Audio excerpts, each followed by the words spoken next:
Hello there, YouTube muscly folks. Today's a leg day for me. Deadlifts. Windler 531. Less boring but big style. 5+ day, meaning I do deadlifts up to a heaviest set of 5 or more reps for however many you get, and then 5 sets of assistant squats, light for form, 5 sets of lunges. Today I like tied maybe a PR on lunges or set one, I don't know, but did some heavy ass damn lunges. That's the moral of the story. The 5+ on deadlifts was 250. I got 12 reps, which is probably 2 more than I should have tried. It was one of those days. But it's hard to tell, you know. You're really kind of. The problem is when you've done 10 reps of the deadlift at 250, at my weight of 168 or whatever, it's kind of hard to make a proper evaluation as to whether you should go for 2 more reps.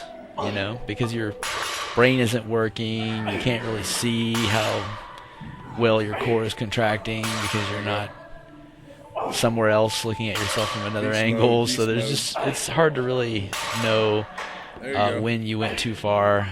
I think the fact that I kept having to reset my grip was probably evidence of that. It may be the case that when my grip is struggling and not proper, it may mess up the mechanics of how I lift. I may have to lift from a different part of my body to kind of allow that forearm contraction to be like some inappropriate way and still get the weight up.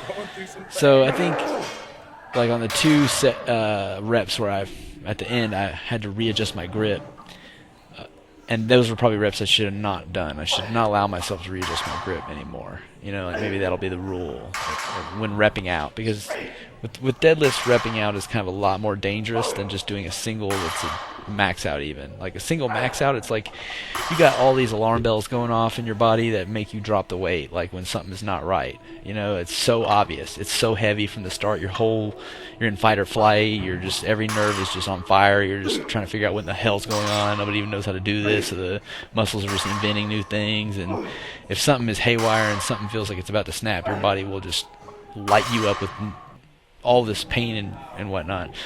But when you're doing 12, 13 reps of a weight that, you know, the first rep of it does not make you feel like, oh my god, this is so heavy, then, you know, the consequences, you're probably not going to, I'm butt winking like a bitch today on these squats, but you know what? I'm working on it. And I'm going to defeat that in time.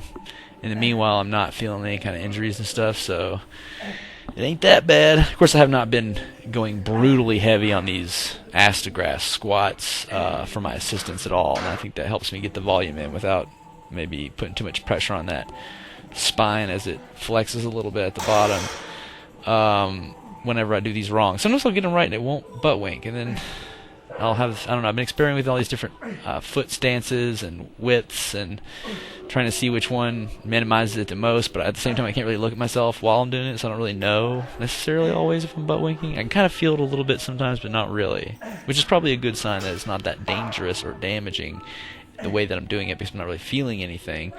But it is real hard. I've heard there's some methods where you can put tape on there, and then when the tape comes off, and say, you know, you've butt winked. Man, I could not do that kind of thing very heavy. Right? If I was focusing on some tape in my butt or whatever instead of squatting, I mean, what the hell?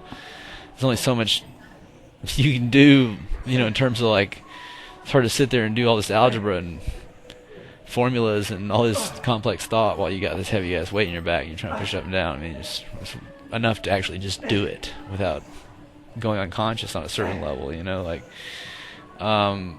so it's, you know, an never-ending challenge trying to perfect these aspects of your form, as they do always hold you back. Like whenever you beat one of those things, you can go much heavier. Like if I could get myself ass to grass without butt winking, I could probably go up to 315 or something without being in fear of like. But I feel like right now, until I correct that, it's going to slow me down. If I get too heavy, I'll snap something instantly, or, you know, actually feel the damage that comes with that. This lunge session wound up being pretty good. The set of 60, I don't know if it's a personal record or not, but these 60s were so heavy that they felt like they should be a personal record.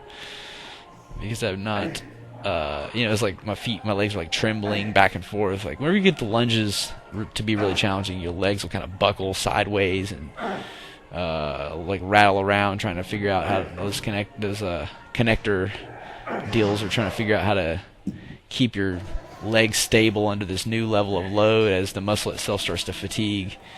As you see right here, it's just like the weight of it's like swinging my whole frame when I come back. I just don't know how much power to push back with to keep it from swaying me around, as I go. It's unstable. I mean, you have to learn how to stabilize new levels of weight as you do them. But I did get 6 reps at 60, and they were all very deep, like, almost, just a gajillus inch from the floor. Anywho, leg day, y'all. Scorching up the man glutes. Like, comment, and subscribe, and I do very much appreciate all of your time.